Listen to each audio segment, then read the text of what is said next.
एक समय की बात है, एक छोटे से गांव में मोनू नाम का एक लड़का रहता था। मोनू बहुत ही चतुर और नटखट था। उसके माता पिता किसान थे और वे अपने खेतों में मेहनत से काम करते थे। मोनू का दिल बहुत बड़ा था और वो हमेशा दूसरों की मदद करने के लिए तैयार रहता था। लेकिन उसके दोस्तों को उसकी बातें कभी कभी बड़ी अजीब लगती थीं क्योंकि मोनू अक्सर कहानियों में खोया रहता था। गांव के पास एक बड़ा और घना जंगल था। इस जंगल के बारे में एक रहस्यमयी कहानी प्रचलित थी। गांव के बुजुर्ग कहते थे कि जंगल में एक जादुई पेड़ है जो केवल सच्चे दिल वाले लोगों को ही दिखाई देता है। इस पेड़ पर चांदी के फल लगते हैं और जो भी इन फलों को तोड़ता है उसकी हर इच्छा पूरी हो जाती है। मोनू ने ये कहानी कई बार सुनी थी, लेकिन उसने कभी सोचा नहीं था कि वह इस जादुई पेड़ को खोजने की कोशिश करेगा। लेकिन एक दिन जब उसके पिताजी बीमार हो गए और उन्हें इलाज के लिए पैसे की जरूरत थी, तो मोनू ने ठान लिया कि वह इस जादुई पेड़ को ढूंढेगा और अपनी इच्छाओं से अपने परिवार की मदद करेगा। अगले दिन सुबह सुबह मोनू जंगल की ओर चल पड़ा। वह जादुई पेड़ की खोज में था और उसके मन में कई सवाल घूम रहे थे। रास्ते में उसे कई जानवर मिले, कुछ अच्छे कुछ डरावने। लेकिन मोनू ने अपना साहस बनाए रखा और वह जंगल के अंदर गहराई तक चला गया। चलते चलते वह थक गया और एक पेड़ के नीचे बैठ गया। तभी उसे एक आदमी दिखाई दिया। उस आदमी ने मोनू से पूछा, बेटा, तुम इस घने जंगल में अकेले क्या कर रहे हो? मोनू ने अपनी पूरी कहानी उस बूढ़े आदमी को सुनाई और कहा, मैं जादुई पेड़ को ढूंढने आया हूँ ताकि मैं अपने परिवार की मदद कर सकूं। आदमी मुस्कुराया और बोला, अगर तुम्हारा दिल सच्चा है तो वह पेड़ जरूर तुम्हें मिलेगा। याद रखना, लालच मत करना। जितना तुम्हें जरूरत हो उतना ही लेना। मोनू ने आदमी की बात ध्यान से सुनी और फिर आगे बढ़ गया। कुछ दूर चलने के बाद मोनू ने देखा कि उसके सामने एक बड़ा चमकीला पेड़ खड़ा है। पेड़ की शाखाओं पर फल लटक रहे थे। मोनू की आंखें चमक उठीं। उसने आदमी की बात याद की और सोचा कि उसे लालच नहीं करना चाहिए। उसने एक फल तोड़ा और उससे धीरे धीरे प्रार्थना की, भगवान, मेरे पिताजी को ठीक कर दो और हमारे परिवार की सभी मुश्किलें दूर कर दो। जैसे ही उसने ये कहा, वह फल हाथों में घुल गया और एक चमत्कार हुआ। अचानक उसके सामने कुछ पैसे और दवाइयां आ गईं। मोनू को विश्वास नहीं हो रहा था कि उसकी प्रार्थना पूरी हो गई है। वह बहुत खुश हुआ और मन ही मन उस जादुई पेड़ का धन्यवाद किया। जब मोनू गांव वापस आया तो उसने देखा कि उसके पिताजी ठीक हो गए हैं। उसने अपने परिवार को उस जादुई पेड़ के बारे में नहीं बताया, लेकिन वो खुद को बहुत खुश महसूस कर रहा था।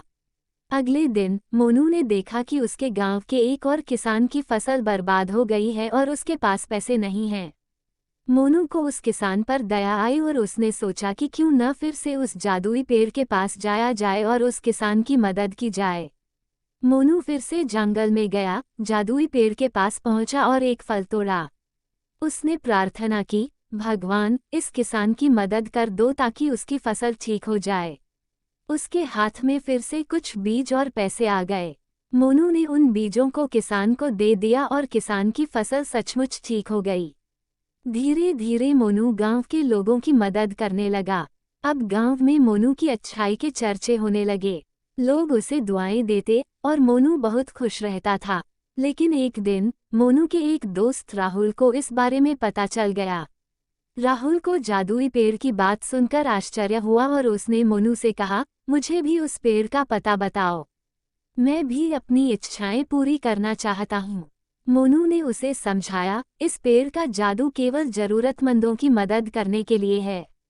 हमें इसका दुरुपयोग नहीं करना चाहिए। लेकिन राहुल ने मोनू की बात नहीं मानी और वह लालच में आकर जादुई पेड़ के पास गया।